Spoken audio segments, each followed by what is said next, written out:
ಹೋರಾಟವನ್ನು ಸಂಘಟಿಸಿದ CPML communist ಪಕ್ಷದ ಮತ್ತು ಕರ್ನಾಟಕ ರೈತ ಸಂಘದ ಮುಖಂಡರು, ವಿಶೇಷವಾಗಿ ಬೇರೆ ಬೇರೆ ಗ್ರಾಮಗಳಿಂದ ಬಂದ ರೈತ ಮುಖಂಡರು. ಇದು ಆ್ಯಕ್ಚುಲಿ ಹೊಸ ಹೋರಾಟ ಅಲ್ಲ ಅಂತ ಎಲ್ಲರಿಗೂ ಗೊತ್ತು. ಬೇಡಿಕೆನೂ ಹೊಸದಲ್ಲ, ಹೋರಾಟನೂ ಹೊಸದಲ್ಲ ಅಂತ. ಇದೇ ಬೇಡಿಕೆನ ಇಟ್ಕೊಂಡು 2026 ಜನವರಿ 2ನೇ ತಾರೀಕಿಂದ ನಾವು ಗುರುಗುಂಟ ಹೈವೇ ಬಳಿ ಧರಣಿಯನ್ನು ಮಾಡಿದ್ವಿ. ಒಟ್ಟು 7 ಪಂಚಾಯತಿಗಳ 34 ಗ್ರಾಮಗಳ ಸಾಗುವಳಿದಾರರು ಅಲ್ಲಿದ್ದರು. ನಾವು ತಹಸೀಲ್ ಆಫೀಸ್ ಮುಂದೆ ಬರಲಿಲ್ಲ, AC ಅವರ ಆಫೀಸ್ ಮುಂದೆ ಬರಲಿಲ್ಲ, ಯಾವುದೇ ಸರ್ಕಾರಿ ಆಫೀಸ್ ಮುಂದೆ ಬರಲಿಲ್ಲ. ನಾವು ಬಂದಾಗಲೂ ಕೂಡ ಸರಿಯಾಗಿ ಘನತೆ ಗೌರವ ಮರ್ಯಾದೆ ಸಿಗದೆ ಹೋಗಿದ್ದರಿಂದ ಮತ್ತು ರೈತರಲ್ಲಿ ಇರ್ತಾರೆ ಅಲ್ಲಿಗೆ ಬರುವಂಥದ್ದು ವ್ಯವಸ್ಥೆ ಆಗಲಿ ಅನ್ನೋ ಕಾರಣಕ್ಕೆ ಗುರುಗುಂಟದಲ್ಲಿ ನಾವು ಹೋರಾಟವನ್ನು ಇಟ್ಕೊಂಡಾಗ 2ನೇ ದಿನಕ್ಕೆ ಕೆಲವು ಜನ ಅಧಿಕಾರಿಗಳು ಮತ್ತು 3ನೇ ದಿನಕ್ಕೆ ಇಲ್ಲಿದ್ದ ಎಲ್ಲ ಅಧಿಕಾರಿಗಳು, ಮಾನ್ಯ ಸಹಾಯಕ ಆಯುಕ್ತರು, ತಹಶೀಲ್ದಾರರು, ಅರಣ್ಯ ಇಲಾಖೆಯವರು ಮತ್ತು ಪೊಲೀಸ್ ಇಲಾಖೆಯ ಮುಖ್ಯಸ್ಥರು DSP ಅವರು ಅಲ್ಲಿದ್ದರು. ಜೊತೆಗೆ ಈ ನಮ್ಮ ತಾಲೂಕು ಮತ್ತು ಉಪವಿಭಾಗ ಮಟ್ಟದ ಎಲ್ಲ ಅಧಿಕಾರಿಗಳ ಸಮೇತ ಇವತ್ತು ಸರ್ಕಾರ ಇದೆ, ಕರ್ನಾಟಕ ಸರ್ಕಾರ, ಕಾಂಗ್ರೆಸ್ ಸರ್ಕಾರ. ಆ ಕಾಂಗ್ರೆಸ್ ಸರ್ಕಾರದ ವಕ್ತಾರರು, ಪಕ್ಷದವರು, ಮಾಜಿ ಶಾಸಕರಾದ ಹುಲಿಗೇರಿ ಅವರು ಕೂಡ ಅಲ್ಲಿ ಬಂದಿದ್ದಾರೆ. ಅಲ್ಲಿ ನಾವು ಸ್ಪಷ್ಟವಾಗಿ 3 ಬೇಡಿಕೆಗಳನ್ನು ಹೇಳಿದ್ದೀವಿ. ಇವು ಹೊಸವಲ್ಲ, ಕಳೆದ 30-40 ವರ್ಷಗಳಿಂದ ಇವುಗಳ ಪರಿಹಾರಕ್ಕಾಗಿ ಲಿಂಗಸೂರು ತಾಲೂಕಿನಲ್ಲಿ ಹೋರಾಡ್ತಾ ಇದ್ದೀವಿ. ಇದು ಫೈಸಲ್ ಆಗ್ತಿಲ್ಲ, ಫೈಸಲ್ ಮಾಡಿಕೊಡಿ ಅಂತ. ಮೊಟ್ಟ ಮೊದಲನೇದಾಗಿ ಏನಂದರೆ, ಒಂದು ದೊಡ್ಡ ಅನ್ಯಾಯ ಲಿಂಗಸೂರಿಗೆ ಆಗಿತ್ತು. ಅದೇನೆಂದರೆ, ಇಲ್ಲಿ ಸರ್ಕಾರಿ ಭೂಮಿ ಸಾಗುವಳಿದಾರರಿಗೆ ಅವರ ಸಾಗುವಳಿಯನ್ನು ಸಕ್ರಮಗೊಳಿಸಲಿಕ್ಕೆ ಬೇಕಾದ ಅಕ್ರಮ ಸಕ್ರಮ ಕಮಿಟಿ ಇರಲಿಲ್ಲ, ಸರ್ಕಾರ ಅಪಾಯಿಂಟ್ಮೆಂಟ್ ಮಾಡಿರಲಿಲ್ಲ. ಸೊ ನಾವು ರಾಜ್ಯ ಮಟ್ಟದಲ್ಲಿ ಒತ್ತಾಯ ಮಾಡಿ, ಬೇರೆ ಬೇರೆ ರೈತ ಸಂಘಗಳು ರಾಜ್ಯ ಮಟ್ಟದಲ್ಲಿ ಒತ್ತಾಯ ಮಾಡಿ ಕಮಿಟಿ ರಚನೆ ಮಾಡುವಂತ ಏನು ಮಾಡಿದ್ವಿ. ಇಲ್ಲಿ ಕಮಿಟಿ ಕೂಡ ಆಯಿತು. ಒಂದು ಸಲ ಕಮಿಟಿ ಆದ ಕೂಡಲೇ ಶಾಸಕರ ಅಧ್ಯಕ್ಷರಾಗ್ಬಿಡ್ತಾರೆ. ಶಾಸಕರು ಅಂದರೆ ಮಾನ್ಯ ಶಾಸಕರಾದ ಮಾನಪ್ಪ ವಜಲ ಅವರೇ ಆ್ಯಕ್ಚುಲಿ ಅಕ್ರಮ ಸಕ್ರಮ ಭೂಮಿ ಪಟ್ಟ ಕೊಡುವ ಸಮಿತಿ ಅಧ್ಯಕ್ಷರಾದರು ಅಂತ. ಅವರೇ ಹೋಗಿ ಅದನ್ನು ಮಾಡಿಸ್ಕೊಂಬರಲಿಲ್ಲ, ಸರ್ಕಾರ ಮಾಡಿತು, ನಾವು ಅದನ್ನು ಮಾಡಿಸಿದ್ವಿ ಅಂತ. ನಮ್ಮ ತಹಶೀಲ್ದಾರರು ಆ ಕಮಿಟಿಗೆ ಮೆಂಬರ್ ಸೆಕ್ರೆಟರಿ ಅಂದರೆ ಸದಸ್ಯ ಕಾರ್ಯದರ್ಶಿಗಳು ಅಂತ. ಮುಖ್ಯವಾಗಿ ಪೇಪರ್ಗಳನ್ನು ಕೊಡುವಂಥ, ಫಾರ್ಮ್ಗಳನ್ನು ಕೊಡುವಂಥ, ವೆರಿಫಿಕೇಷನ್ ಮಾಡಿದ ಎಲ್ಲ ಪೇಪರ್ಸ್ಗಳನ್ನು ಸಬ್ಮಿಷನ್ ಮಾಡುವಂಥ ಕೆಲಸ ಆ್ಯಕ್ಚುಲಿ ಮಾಡಿ ತಹಶೀಲ್ದಾರ್ ಜೊತೆಗೆ ಆ ಕಮಿಟಿಲಿ ಒಂದು 7, 8, 9 ಜನ ಅಧಿಕಾರಿಗಳಿರ್ತಾರೆ. ನಾವು ಕೇಳ್ತೀವಿ ಅಂದರೆ, ಈ ಕಮಿಟಿ ಬಂದು ಇಷ್ಟು ದಿನ ಆಯಿತು, ಏನು ಕೆಲಸ ಮಾಡಿದೆ? ಎರಡನೇದಾಗಿ ಆ ಕಮಿಟಿ ಪಟ್ಟ ಕೊಡೋದಿರಲಿ, ಲಿಂಗಸೂರು ತಾಲೂಕಿನಲ್ಲಿ ಬಂದಂಥ 969 ಅರ್ಜಿಗಳನ್ನು ಕ್ಯಾನ್ಸಲ್ ಮಾಡಿತ್ತು. ಆ್ಯಕ್ಚುಲಿ ಪರಿಶೀಲನೆ ಮಾಡಿದ್ದಿಲ್ಲ, ಸ್ಥಳ ಪಂಚನಾಮೆ ಮಾಡಿರಲಿಲ್ಲ, ವೆರಿಫಿಕೇಶನ್ ಮಾಡ್ದೇ 969 ಬಡ ಸಾಗುವಳಿದಾರರ ಅರ್ಜಿಗಳನ್ನು ಒಬ್ಬೊಬ್ಬರು ಅರ್ಜಿ ಸಲುವಾಗಿ 6,000, 7,000, 10,000 ಖರ್ಚು ಮಾಡ್ಕೊಂಡಿದ್ದಾರೆ. ಯಾಕೆ ಖರ್ಚು ಮಾಡ್ಕೊಂಡಾರ ಏನೋ ಅದು ಬೇರೆ ವಿಷಯ. ಒಂದು ಅರ್ಜಿಗೆ 5,000 to 10,000 ಖರ್ಚು ಮಾಡಿ ಹಾಕಿದ್ರು. 50 ವರ್ಷಗಳಿಂದ ಹಾಕಂತ ಬಂದವರು ಅವ್ರ ಅರ್ಜಿಗಳನ್ನು ಪಟ್ಟ ಕೊಡ್ರಿ ಅಂತೇಳಿ. ಬಟ್ ಅಂಥ ಅರ್ಜಿಗಳನ್ನು 969 ಅರ್ಜಿಗಳನ್ನು ಏಕಾಏಕಿ ಕ್ಯಾನ್ಸಲ್ ಮಾಡಿದ್ರು. ಇವರು ಹೊಣೆ ಯಾರು ಹೊತ್ಕೋಬೇಕು? ಮಾನ್ಯ ಈಶ್ವರಲ್ಲ, ಆ್ಯಕ್ಚುಲಿ ಬೇರೆ ಯಾವುದೇ ತಲಾಟಿಗೆ ಇದ್ದವರಲ್ಲ. ಇದ್ರ ಹೊಣೆ ಹೊರಬೇಕಾಗಿದ್ದು ಅಕ್ರಮ ಸಕ್ರಮ ಕಮಿಟಿ ಅಧ್ಯಕ್ಷರಾದ ಶ್ರೀ ಮಾನಪ್ಪ ವಜ್ಲ ಅವರು. ಲಿಂಗಸೂರು ತಾಲೂಕಿನಲ್ಲಿ 969 ಬಡ ಸಾಗುವಳಿದಾರರ ಅರ್ಜಿಗಳನ್ನು ಕ್ಯಾನ್ಸಲ್ ಮಾಡಿದ್ದೇ ಮಾನಪ್ಪ ವಜ್ಲ ಅವರು ಅಂತ ನಾವು ಹೋರಾಟ ಮಾಡ್ತೀವಿ.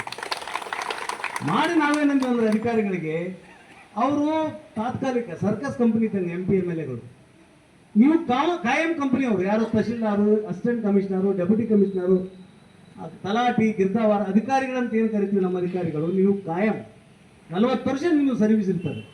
ನಿಮ್ದು ಎಕ್ಸಿಕ್ಯೂಟಿವ್ ಫೋರ್ಸ್ ಅದ. ಈ ನಾಡಿನಲ್ಲಿ ತಂದ ಕಾನೂನುಗಳನ್ನು ಜಾರಿ ಮಾಡಲಿಕ್ಕೆ ಅಧಿಕಾರ ನಿಮಗೆ ಕೊಟ್ಟಿದ್ದು, ಕಾನೂನು ಮಾಡಲಿಕ್ಕೆ ಆ್ಯಕ್ಚುಲಿ ಶಾಸಕಾಂಗ. ಹಿಂಗಾಗಿ ಅದು 4 ವರ್ಷದ 3 ವರ್ಷದ ಸರ್ಕಾರ ಕಂಪನಿಯವರು ಬೇಜವಾಬ್ದಾರಿಯಿಂದ, ಯಾಕಂದ್ರೆ ಅವ್ರಿಗೆ ಇಂಟ್ರೆಸ್ಟ್ ಇಲ್ಲ ಈ ತಾಲೂಕಿನಲ್ಲಿ. MLA ಆಗಿರ್ಬೇಕಷ್ಟೇ ಮಾನಪ್ಪನವರಿಗೆ. ಅವ್ರಿಗೆ ಇಂಟ್ರೆಸ್ಟ್ ಇಲ್ಲ, ಕುಡಿಯೋ ನೀರಿನಲ್ಲಿ ಇಂಟ್ರೆಸ್ಟ್ ಇಲ್ಲ, ಕೆರೆ ಅಭಿವೃದ್ಧಿಯಲ್ಲಿ ಇಂಟ್ರೆಸ್ಟ್ ಇಲ್ಲ, ಬರಗಾಲ ಬಂದರೂ ಇಂಟ್ರೆಸ್ಟ್ ಇಲ್ಲ, ಜನ ಸಾಯ್ತಾ ಇದ್ರೆ ಇಂಟ್ರೆಸ್ಟ್ ಇಲ್ಲ, ರೈತರ ಆತ್ಮಹತ್ಯೆ ಆಗ್ತದೆ ಇಂಟ್ರೆಸ್ಟ್ ಇಲ್ಲ, ಬಡವರ ಹೊಲದಲ್ಲಿ ತೆಗ್ಗು ತೋಡ್ಬಿಟ್ಟು ಆ್ಯಕ್ಚುಲಿ ಫಾರೆಸ್ಟ್ ಗಿಡ ಹಾಕ್ತಿದ್ದಾರೆ ಇಂಟ್ರೆಸ್ಟ್ ಇಲ್ಲ, ಶಾಲಾ ಮಕ್ಕಳಿಗೆ ರಸ್ತೆಗಳಲ್ಲಿ ಇಂಟ್ರೆಸ್ಟ್ ಇಲ್ಲ, ಶಾಲೆಗಳು ಬಿದ್ದೋಗಿ ಇಂಟ್ರೆಸ್ಟ್ ಇಲ್ಲ ಅವರಿಗೆ ಅಂತ.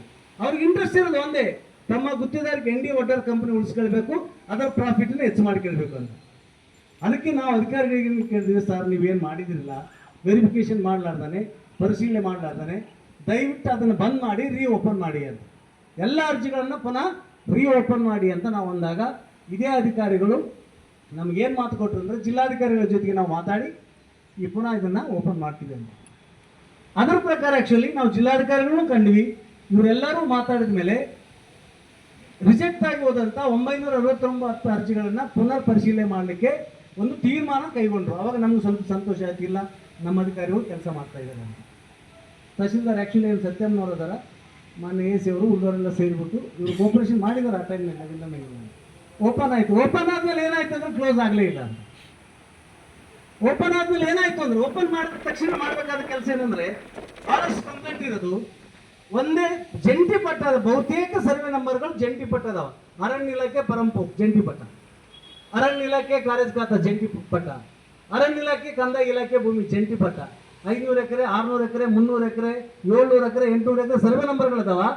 ಪಾಣಿಯಲ್ಲಿ ಆ್ಯಕ್ಚುಲಿ ಅರಣ್ಯ ಅಂತೂ ಬಂದ್ಬಿಡ್ತದ, ಲ್ಯಾಂಡ್ ಬ್ಯಾಂಕ್ ಅಂತ ಬಂದ್ಬಿಡ್ತದ, ಪರಂಪಕ್ ಅಂತ ಬರ್ತದ, ಜೊತೆ ಕಂದಾಯ ಅಂತ ಬಂದ್ಬಿಡ್ತದೆ. ಬಿಲ್ಪುರದಲ್ಲಿ ಒಂದು 4 ಸರ್ವೆ ನಂಬರ್ ನಾವು ನೋಡ್ಬೋದು. ಒಂದು 2000 ಎಕರೆ ಆಗುತ್ತೆ. ಒಂದೊಂದು ಕಲಮಲ್ಲಿ ಆ್ಯಕ್ಚುಲಿ 4 ಹೆಸರುಗಳದ. ಅರಣ್ಯ ಅಂತದ, ಪರಂಪಕ್ ಅಂತದ, ಲ್ಯಾಂಡ್ ಬ್ಯಾಂಕ್ ಅಂತದ, ಆಮೇಲೆ ಕಾಯ್ದಿಟ್ಟ ಅರಣ್ಯ, ಗೋಮಾಳ, ಇನ್ನೂ ಬರ್ತಾರೆ. ಇದೆಲ್ಲ ಇದು ಸರ್ವೆ ಆಗ್ಬೇಕಂತೇಳಿ ಆ್ಯಕ್ಚುಲಿ ಈಗ 400 ಎಕರೆ ಭೂಮಿ ಇದೆ ಉದಾಹರಣೆಗೆ. ಅದರಲ್ಲಿ ಎಷ್ಟು ಎಕರೆ ಆ್ಯಕ್ಚುಲಿ ಅರಣ್ಯಕ್ಕೆ ಕೊಡ್ತೀರಿ? ಸರ್ವೆ ಮಾಡಿಲ್ಲ ನೀವು. ಸರ್ವೆ ಮಾಡಿ ಅರಣ್ಯದವರು 200 ಎಕರೆ ಕೊಟ್ಟರೆ 200 ಎಕರೆ ತಗೊಳ್ಳಿ. ಇನ್ನು 200 ಎಕರೆ ಕಂದಾಯ ಭೂಮಿ ಆಗಿದ್ರೆ ಅಲ್ಲಿ ಎಷ್ಟು ಜನ ನಾವು ಸಾಗುವಳಿ ಮಾಡ್ತೀವಿ? ಎಷ್ಟು ಜನ ಅರ್ಜಿ ಹಾಕಿದ್ದೀವಿ? 57. ನಮಗೆ ಆ್ಯಕ್ಚುಲಿ ಪಟ್ಟ ಕೊಡಿ ಅದು. ಈ ಕೆಲಸ 6 ತಿಂಗಳಾಯಿತು. ಏನಾಗಿದೆ ಅಂತ ಕೇಳ ಸಲುವಾಗಿ ಹೋಗ್ತದೆ, ಹೌದಲ್ಲಪ್ಪ? ಸರಿ, ಇಷ್ಟೇ. ಮತ್ತೆ ನಾವೇನು ಮಾತಾಡೋಲ್ಲ. ಆಮೇಲೆ ಈ ನಡುವೆ ನಾವು ನಮ್ಮ ತಾಲೂಕಾ ಅಧ್ಯಕ್ಷರು, ಉಪಾಧ್ಯಕ್ಷರು, ಆಮೇಲೆ ಉಳಿದವರೆಲ್ಲ, ಆಮೇಲೆ ನಾನು 5 ಸಲ ತಹಸೀಲ್ ಆಫೀಸ್ಗೆ ಹೋಗಿದ್ದೀನಿ. ಮೇಡಮ್ ಏನಾಗಿದೆ, ಕೆಲಸ ಮಾಡ್ತಾ ಇದ್ದೀರಾ, ಫಾಲೋಅಪ್ ಆಗ್ತದಿಲ್ಲ, ಸರ್ವೆಗಳು ಹಿಡ್ದವೇ ಇಲ್ಲ ಅಂತ. ನೀವು ಆ್ಯಕ್ಚುಲಿ ಫಾರೆಸ್ಟ್ ಲ್ಯಾಂಡಿನ, ಗೌರ್ಮೆಂಟ್ ಲ್ಯಾಂಡಿನ, ಪಾರಂಪುಕ್ ಲ್ಯಾಂಡ್ನ ಸಪ್ರೇಟ್ ಮಾಡ್ತಾ ಹೋದರೆ ಈ ಪ್ರಾಬ್ಲಮ್ ಸಾಲ್ವ್ ಆಗೋದಿಲ್ಲ. ಇದಾಗಲೇಬೇಕಂತೇಳಿ ಇವತ್ತು ಸರ್ ಮುಂದಿನ ವಾರ 6 ತಿಂಗಳ ಮೇಲಾಗಿದೆ. ಜನವರಿ 4ನೇ ತಾರೀಕಿಗೆ ಮಾತು ಕೊಟ್ಟಿದ್ದು. ಆ್ಯಕ್ಚುಲಿ ಜುಲೈ 23ನೇ ತಾರೀಕಲ್ಲಿ ಇವತ್ತು ನಾವು ಹೊಟ್ಟಿದ್ದು. 6 ತಿಂಗಳು ಮಿಕ್ಕಿ ಹೋಗಿದ್ದು. ಏನಾಗಿದೆ? ಸರ್ವೆ ಯಾವ್ಯಾವ ಗ್ರಾಮದಲ್ಲಿ ಸರ್ವೆ ಮಾಡಿದ್ರೆ ಎಷ್ಟೆಷ್ಟು ಮಾಡಿದ್ವಿ? ಇದು ಒಂದನೇ ಪ್ರಶ್ನೆ. ಎರಡನೇದಾಗಿ ಈಗಾಗಲೇ ಸರ್ವೆ ಮಾಡಿ ಯಾವುದೇ ಸಮಸ್ಯೆ ಇಲ್ಲ ಅಂದ ಸರ್ವೆ ನಂಬರ್ಗೆ ಎಷ್ಟು ಜನಕ್ಕೆ ಪಟ್ಟ ಕೊಟ್ಟಿರಿ? ಹುರ್ಗುಂಟು ಹೋರಾಟ ಆದಮೇಲೆ 6 ತಿಂಗಳಾಯ್ತಲ್ವ. ಕೆಲವು ಗ್ರಾಮದಲ್ಲಿ ಅದಕ್ಕೆ ಪಟ್ಟ ಕೊಡ್ಬೋದಾಗಿತ್ತಲ್ಲ. ಉದಾಹರಣೆಗೆ ಚಿಕ್ಕೇಶ್ವರಿಗೆ ಪಟ್ಟ ಕೊಡಬೇಕಾಗಿತ್ತು.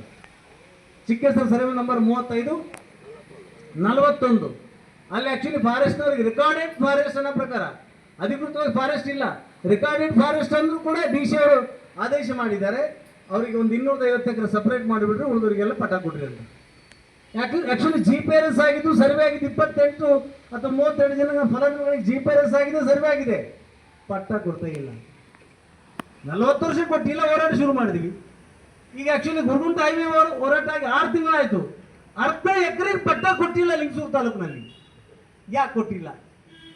ಕರ್ನಾಟಕ ಸರ್ಕಾರದವರು, ಕಂದಾಯ ಇಲಾಖೆಯವರು, ಅಲ್ಲಿ ಪ್ರಿನ್ಸಿಪಲ್ ಸೆಕ್ರೆಟರಿಗಳು ಮಾತಾಡ್ತಾರೆ, ನಾವೆಲ್ಲ ಬಡವರಿಗೆ ಪಟ್ಟ ಕೊಟ್ಟಿವತ್ತ.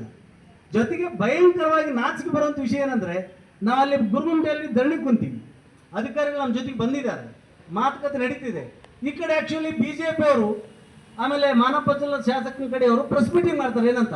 ನಾನು ಈಗಾಗಲೇ ತಾಲೂಕಿನಲ್ಲಿ ಬಡವರಿಗೆ ಪಟ್ಟ ಕೊಡಲಿಕ್ಕೆ ತಹಶೀಲ್ದಾರ್ಗೆ ಆದೇಶ ಮಾಡಿಬಿಡ್ತೀನಿ ಅಂತ. ಆ್ಯಕ್ಚುಲಿ ಬಂಡ ನಾಯಿ ಬಾಯಾಗಿದ್ರೆ ಇಂಡ ಎಮ್ಮೆ ಮನೆಯಾಗಿದ್ದಂಗಂತ. ಇದಕ್ಕೆ ಆ್ಯಕ್ಚುಲಿ ಇದು ವಿಷಯ ಚರ್ಚೆ ಆಗಬೇಕಾಗಿದ್ದಲ್ಲ. ಎಲ್ಲಿದೆ ಆದೇಶ? ಆದೇಶ ಮಾಡೋಕ್ಕೆ ಅಧಿಕಾರನಿಲ್ಲ ಆ್ಯಕ್ಚುಲಿ MLAಗೆ. ನೀವೇನಿದ್ರು ಕಮಿಟಿ ಕೂಡ್ಬೇಕಲ್ಲಿ ಅಂತ. ಅರ್ಧ ಎಕರೆ 6 ತಿಂಗಳಾಯಿತು. ಆ್ಯಕ್ಚುಲಿ ಕಮಿಟಿ ಆಗಿ ವರ್ಷ ಆಯಿತು, ನಮ್ಮ ಹೋರಾಟ ಆಗಿ 6 ತಿಂಗಳಾಯಿತು. 6 ತಿಂಗಳ ಕಾಲಾವಕಾಶ ಕೊಟ್ಟಿವಿ, ಏನಾದರೂ ಟೈಮ್ ತಗೊಳ್ಳಿ ಮಾಡಿ ಅಂತೇಳಿ. ಅರ್ಧ ಎಕರೆ ಕೂಡ ಫೈಸಲ್ ಆಗಿಲ್ಲ. ಯಾಕೆ ಹಂಗೆ ಪೆಂಡಿಂಗ್ ಅದಾವು? ಯಾಕಂತ. ಇನ್ನು 3ನೇದು ಫಾರೆಸ್ಟ್ ಲ್ಯಾಂಡ್. ಫಾರೆಸ್ಟ್ಗೆ ಸಂಬಂಧಪಟ್ಟಂಗೆ ಎಲ್ಲ ಕಡೆಗೆ ಕಂಪ್ಲೇಂಟ್. ನಾವೊಂದು ವರ್ಷ ನಮ್ಮದು ಹೊಲದಲ್ಲಿ ವರ್ಷದ ಪಕ್ಕದಾಗ ವರ್ಷ ಹಾಕಿದ್ರೆ ಕಂಪ್ಲೇಂಟ್. ಅಲ್ಲೇ ಅವ್ರ ಮೇಲೆ ಹಿಡಿತಾರೆ, ಕೇಸ್ ಹಿಡಿತಾರೆ, ನೋಟಿಸ್ ಕೊಡ್ತಾರೆ. ನಮ್ಮ ಭೂಮಿಲಿ ನಾವು ಸಾಗುವಳಿ ಮಾಡಿದ್ರೆ ಆ್ಯಕ್ಚುಲಿ ಕೇಸ್ ಹಾಕ್ತಾರೆ. 50 ವರ್ಷದಿಂದ ಹಸನ್ ಮಾಡಿದ ಹೊಲದಾಗ ಹೋಗಿ ಆ್ಯಕ್ಚುಲಿ ಗುಂಡೆ ಹಾಕಿದ್ರು. ನಮ್ಮ ಅಧ್ಯಕ್ಷರ ಹೊಲದಲ್ಲಿ, ಆಮೇಲೆ ಜೋಗಮ್ಮನ ಹೊಲದಲ್ಲಿ, ಆಮೇಲೆ ಆ್ಯಕ್ಚುಲಿ ಗಲ್ಫಲ್ಲಿ ಬೇರೆ ಬೇರೆ ಕಡೆಗೆಲ್ಲ ಜೋಗಮ್ಮ. ಇದು ಇದಕ್ಕೆ ಸಂಬಂಧಪಟ್ಟಂಗೆ ನಾವು ಅವತ್ತು ಹೋರಾಟದಲ್ಲಿ ಒಂದು ಸ್ಪಷ್ಟತೆ ಮಾಡಿವಿ. ಏನಂದರೆ, ಮೊದಲನೇದಾಗಿ ಅದು ಸಪ್ರೇಟ್ ಆಗ್ಬೇಕಂತ ಒಂದು ವೇಳೆ ಅದು ಪಕ್ಕ ಅರಣ್ಯ ಇಲಾಖೆದ ಆಗಿದ್ರು ಕೂಡ ಸಾಗುವಳಿದಾರನ ಹೊರಗೆ ಹಾಕ್ಲಿಕ್ಕೆ ಅಧಿಕಾರ ಇಲ್ಲ ನಿಮಗೆ ಅಂತ ನಾವು ಹೇಳಿದ್ದೀವಿ. ಇನ್ನೊಂದ್ಸಲ ಹೇಳ್ತೀವಿ, ಕೇಳಿಸ್ಕೊಳ್ಳಿ. ಅರಣ್ಯ ಇಲಾಖೆ ಮತ್ತು ಕಂದಾಯ ಇಲಾಖೆ ಜಂಟಿ ಪಟ್ಟ ಇತ್ತು ಅಂತದನ್ನು ಸರ್ವೆ ಮಾಡ್ರಿ, ಕನ್ಫರ್ಮ್ ಮಾಡ್ರಿ, ಕೊಡ್ರಿ, ಅದು ಸಪರೇಟ್. ಒಂದು ವೇಳೆ ಆ ಸರ್ವೆ ನಂಬರ್ ಪಕ್ಕಾ ರಿಸರ್ವ್ ಫಾರೆಸ್ಟೇ ಇತ್ತು, ಮೀಸಲು ಅರಣ್ಯ ಅಂತ ಇದ್ರು ಕೂಡ ಅದರೊಳಗಡೆ ಸಾಗುವಳಿ ಮಾಡೋ ಯಾವುದೇ ಒಬ್ಬ ರೈತರನ್ನ ಏಕಾಏಕಿ ಹೊರಗೆ ಹಾಕ್ಲಿಕ್ಕೆ ಈ ರಾಜ್ಯದಲ್ಲಿ ಯಾರಿಗೂ ಅಧಿಕಾರ ಇಲ್ಲ ಅಂತ ಹೇಳಿದ್ವಿ ನಾವು. ಇವತ್ತು ಕೂಡ ಹೇಳ್ತೀವಿ ನಾವು. ಇದು ನಮ್ಮ ಮಾತೇನಲ್ಲ, ಇದು ಕಾನೂನಿನ ಮಾತು ಅಲ್ಲ. ಇದಕ್ಕೆ ಎರಡು ಸಪೋರ್ಟ್ ಇದೆ ಅಂತ. ಒಂದು, ಕರ್ನಾಟಕ ರಾಜ್ಯ ಸರ್ಕಾರ ಕಂದಾಯ ಇಲಾಖೆ 2012ರಲ್ಲಿ 2021ರಲ್ಲಿ ಹೊರಡಿಸಿದ ಸುತ್ತೋಲೆ ಸರ್ಕ್ಯುಲರ್ ಇದೆ ಅಂತ. ಯಾರು ಅರಣ್ಯ ಭೂಮಿಯಲ್ಲಿ ಬಡವರು, ವಿಶೇಷವಾಗಿ SCಗಳು, STಗಳು ಮತ್ತು ಅಲೆಮಾರಿಗಳು, ದನಗಾಯಿ, ಕುರಿಗಾಯಿ, ಕುರುಬರು ಅಂತ ಏನು ಕರೀತಾರೆ, ಅಡವಿಯಲ್ಲಿ ವಾಸ ಮಾಡೋ ಜನ, ಇವ್ರು ಯಾರಾದರೂ ಮೀಸಲು ಅರಣ್ಯ ಭೂಮಿಯಲ್ಲಿ ಸಾಗುವಳಿ ಮಾಡ್ತಿದ್ರೆ ಏಕಾಏಕಿ ಹೊರಗೆ ಹಾಕ್ಲಿಕ್ಕೆ ಅಧಿಕಾರ ಇಲ್ಲ, ಹಾಕ್ಬೇಡಿ. ಯಾಕಂತ ಕೇಳಿದ್ರೆ ನಮ್ಮ ಫಾರೆಸ್ಟ್ಗೂ ಕಂದಾಯಿಗೂ ಒಂದಿಷ್ಟು ಸೆಟಲ್ಮೆಂಟ್ ಬಾಕಿ ಅದ. ದೆಹಲಿಯ ಹೈಕೋರ್ಟ್, ಸುಪ್ರೀಂ ಕೋರ್ಟ್ನಲ್ಲಿ ಗ್ರೀನ್ ಟ್ರಿಬ್ಯುನಲ್ ಅಂತ ಅದ, ಹಸಿರು ಪೀಠ ಅಂತ, ಹಸಿರು ಪೀಠದ ಮುಂದೆ ನಮ್ಮ ಪಿಟಿಷನ್ ಬಾಕಿ ಅದ. ನಾವು ಒಂದಿಷ್ಟು ಗಿಡ ಹಾಕೊಂಡ್ರೆ ಅಂತ ಕೊಟ್ಟರೆ ಅವ್ರು ಆ ಕಡೆ ಪರ್ಮಿಟ್ ಮಾಡ್ಕೊಂಡ್ರೆ ಕೆಲವು ಲ್ಯಾಂಡ್ಗಳನ್ನ, ನಾವು ಎಷ್ಟೋ ಲ್ಯಾಂಡನ್ನು ವಾಪಸ್ ತಗೊಳ್ಬೇಕಾಗಿದೆ.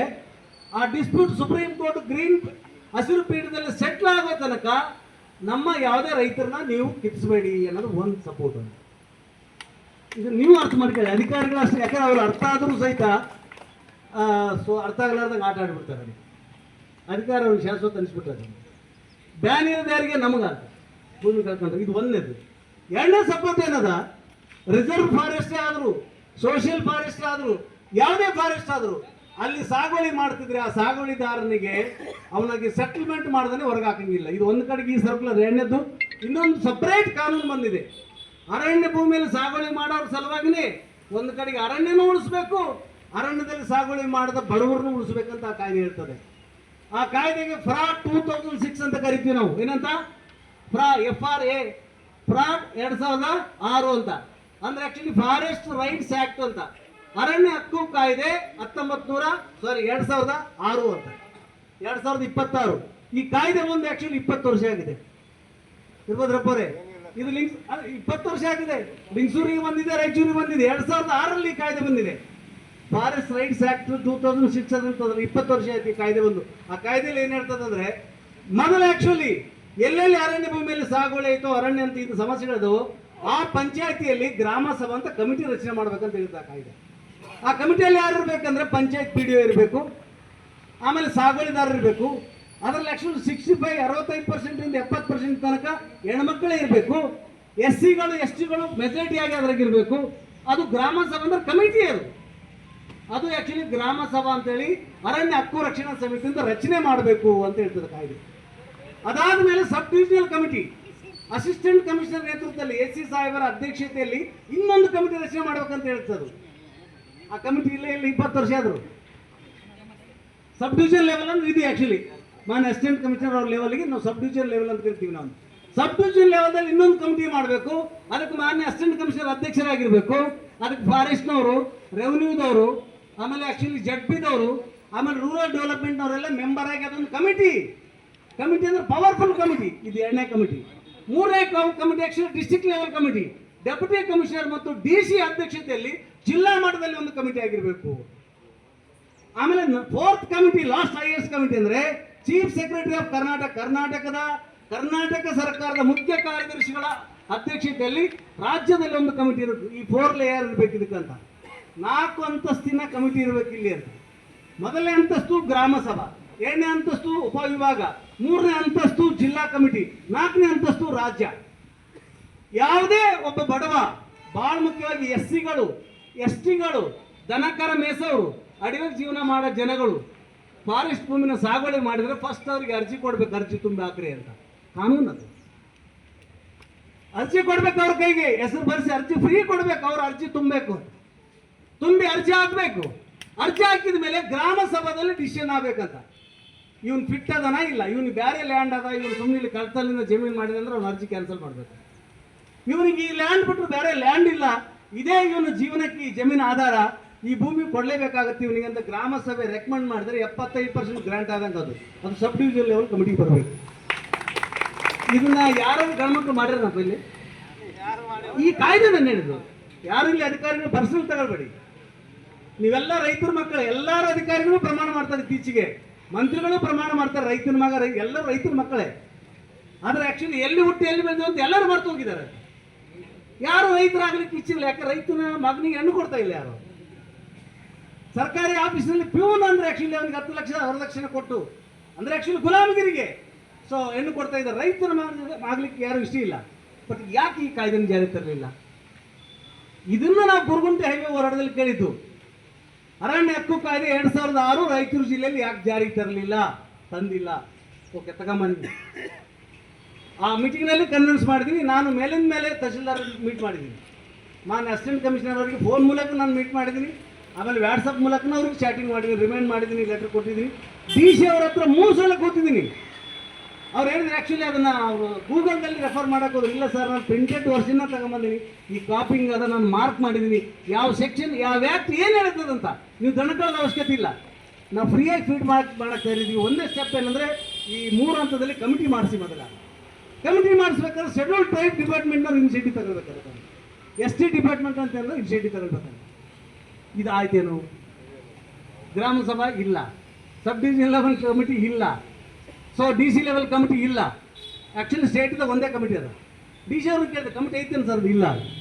ಈಗ ನೋಡಿ, ಇದು ಎಂಥ ಕಮಿಟಿ ಅಂದರೆ, ಎಷ್ಟು ಪವರ್ಫುಲ್ ಕಮಿಟಿ ಅಂದರೆ, ಇಡೀ ಎಸ್ಸಿಗಳಂದ್ರೆ ಯಾರ್ಯಾರು ಬರ್ತೀರಿ? ಒಲೆ ಮಾದಿಗರು ಅಷ್ಟಲ್ಲ, ಒಲೆಯರು, ಮಾದಿಗರು, ಲಂಬಾಣಿ, ಕೊರಮ, ಕೊರಚ, ಧೋಬಿ, ಭಜಂತ್ರಿ, 101 ಮಂದಿ, 101 ಜಾತಿಯವ್ರದ್ದು ಲ್ಯಾಂಡ್ ಕ್ವಶನ್ ಇರೋದಿದ್ರಾಗ ಗಡ್ಡ ಹೋಯ್ತು ಅನ್ನಿಸ್ತು.